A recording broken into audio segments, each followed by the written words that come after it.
What's up, you guys? This is Al Super Rodriguez from Facebook and Internet fame. What's good? Today is May 10th, 2012, the year of destiny for humanity. We'll see what happens. Only time shall tell. The rest is speculation. That's how we rock this nation, you know. But everything seems great. I'd like to go ahead and talk about the means of rebellion. I rebel, therefore I exist. Humans are always trying to attain the perfect condition as manifested in this three-dimensional linear reality.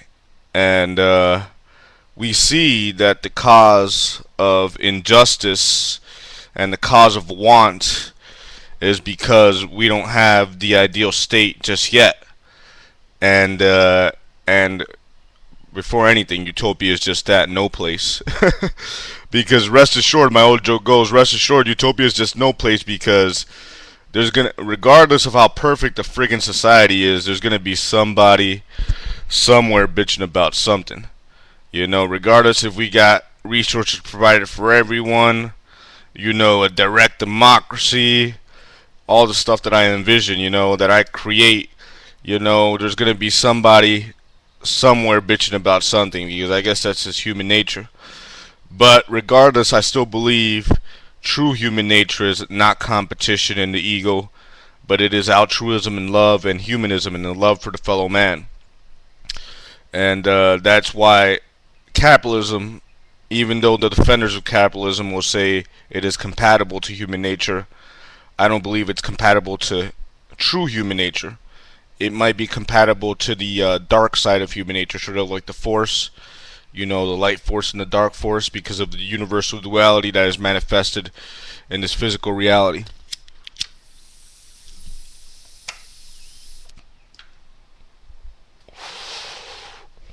Yeah, man.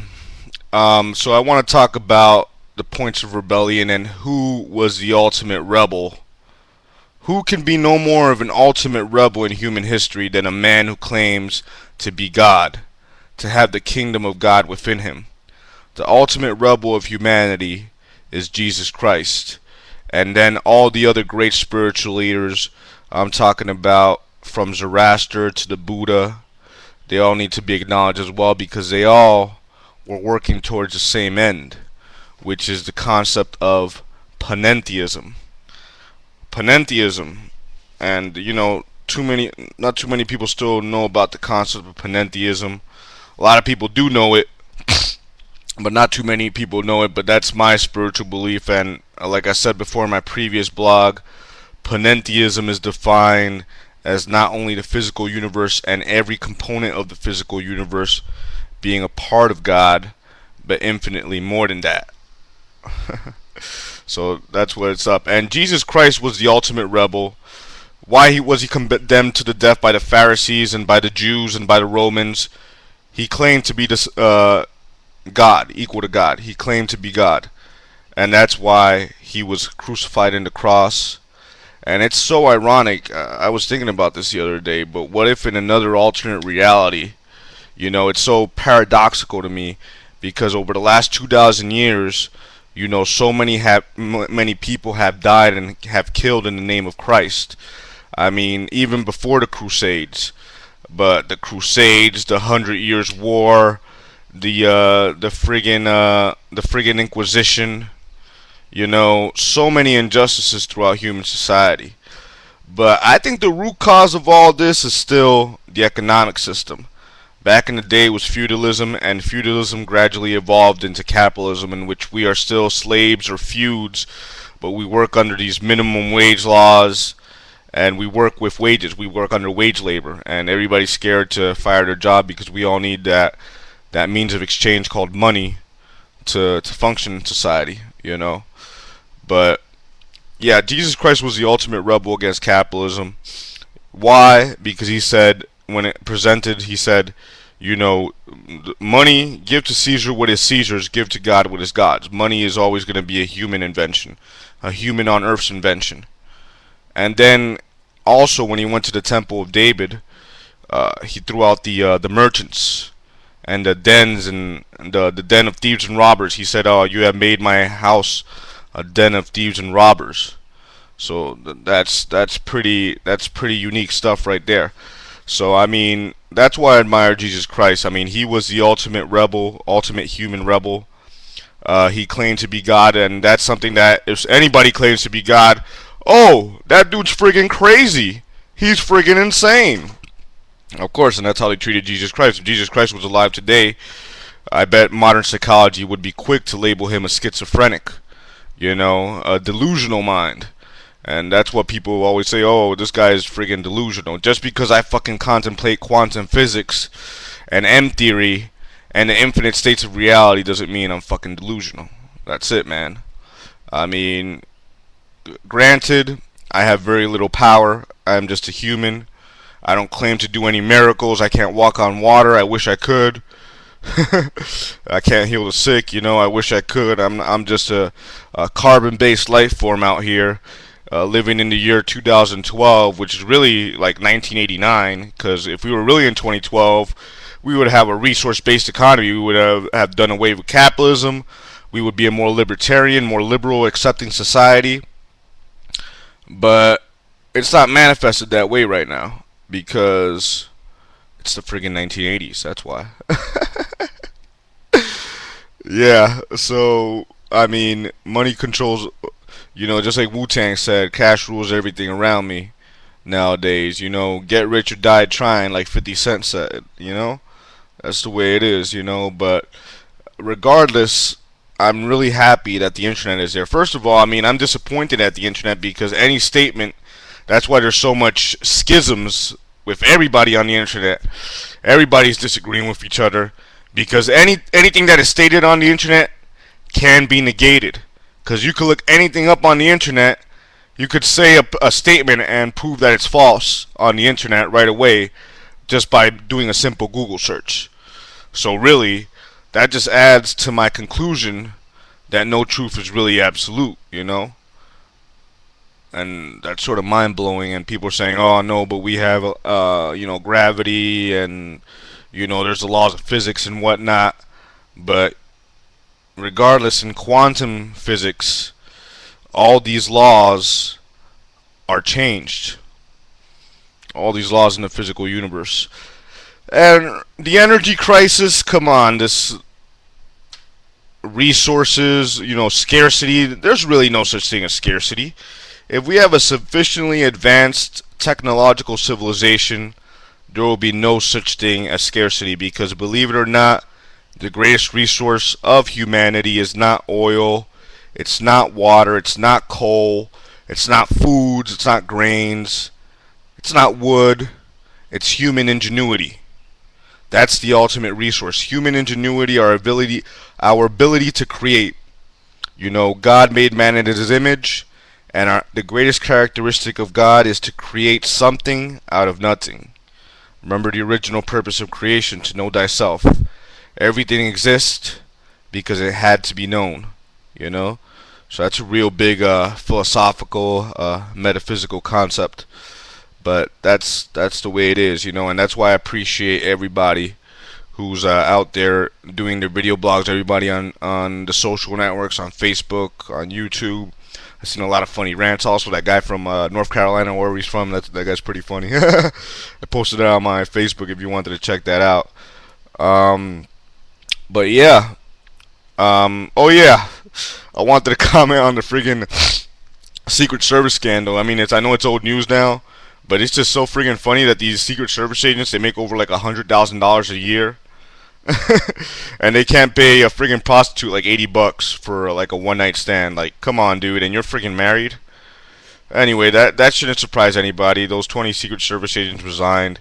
It's the fucking 1980s. That shit is not surprising at fucking all. That shit is not fucking surprising.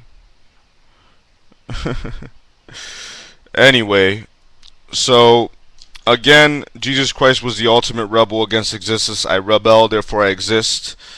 I mean, and because of his rebellion, he was crucified. And that's the ultimate destiny of man and whatnot, Death is inevitable for the human. But at the same time, one should never fear death because death is just a transformation of life energy. Remember the first law of thermodynamics. Energy cannot be created or destroyed. It can only be transformed. And that's what happens when you die. That's why when I say, give me liberty or give me death, all I want, I've always wanted to be, my childhood dream was to be a great historical figure. That's why I made, the song Make History Before You Go. And the only way to be a great historical figure is to be a rebel against the established order of society.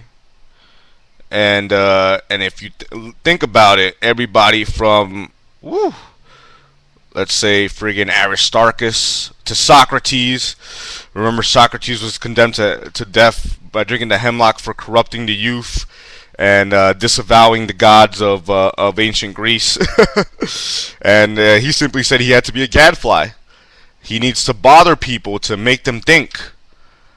He cannot. He can explain it for you, but he can't think it for you. And that's why Socrates was condemned to death. But I'm also talking about, even Giordano Bruno, Galileo Galilei, Nikola Tesla, all these guys. Even Albert Einstein, man. When Einstein came out with his theory of relativity, everybody was like, "Oh, this guy's crazy. Time doesn't exist. This guy's motherfucking crazy." But now the special theory of relativity is widely accepted by science, and that just proves that there's no constant of time in the universe. The space-time continuum is always in flux. We live in Earth time, 365 days, 24/7 days a year, but really, time doesn't exist. My famous quote again: "Only time shall tell, but time does not exist." Anyway, so this is a short video blog. I explain a little bit of metaphysics. I like to keep this as short as possible because nowadays I know people have short attention spans and there's so much. It's the age, like my boy Chris Rankin says, this is the age of too much information, so people like it short and sweet. So I'm just going to end this video blog like that. I might record a little video blog later discussing some finer points, and of course I'm still all about the transition. Oh yeah, I wanted to talk about the transition and shit. I think we should go back to sound money backed by gold if people still want the capitalist system, and then gradually by the year 2025, when all this new generation, we could gradually reform or turn into a resource-based economy. I'd say in about 10 to 15 years, 2022 to 2027.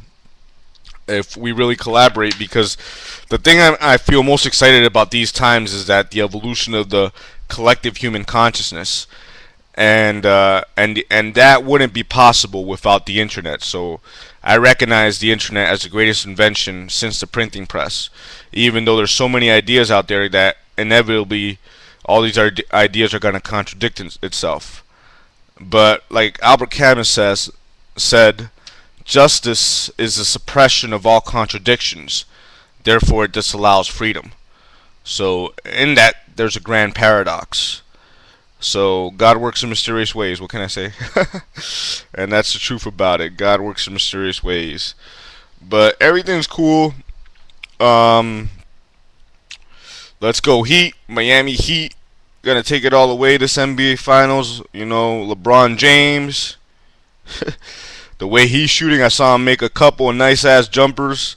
The way he's shooting, if he's shooting like that throughout the playoffs, it's going to be hard to stop him. Anyway, I'm going to end this video blog, just a little bit of basketball commentary. I'm a Heat fan. I'm from Miami, so let's go Heat. And I love the distractions. I love entertainment, but at the same time, think and try to better yourselves. Because that's what life is all about. It's all about the evolution of consciousness, the evolution of God. So we're here in this reality to try to better our state of being. And right now, the system isn't really working. I mean, it's great if ignorance is bliss, but knowledge is power. So there goes another grand paradox. What do you choose, ignorance or power? Whatever floats your boat, because I'm a libertarian, ultimately. So you choose whatever you want to choose. So I'm in my video blog. This is a pretty rude, crude video blog, but at least I don't go off in profanity like I used to. I only did that profanity because I think it's funny to sound like friggin' Joe Rogan, But anyway, hit me up, y'all, in Facebook, and I'm joining Tumblr, Twitter. Follow me on Twitter, whatever, you know. I'm gonna make a probably another rap also, because I got free time today. So I just wanted to create this video blog, and I encourage you to create your own art, whether it be a video blog, a poem, a blog, anything, because this is what the internet is all about. It's all about the dissemination of creativity and the dissemination of information. You know? That's what it's all about. So please use the internet to its greatest advantage. And please post your ideas, opinions, and thoughts and your perspective of reality, because I appreciate it. I'm a Pisces. So I recognize that people see reality in their own perspective. And I appreciate, I acknowledge that for that. That's why I like to stay silent. But at the same time, I like to talk my bullshit also. Alright, y'all. Until next time, God bless. Namaste. The divinity in me respects the divinity in you. See you later, alligator.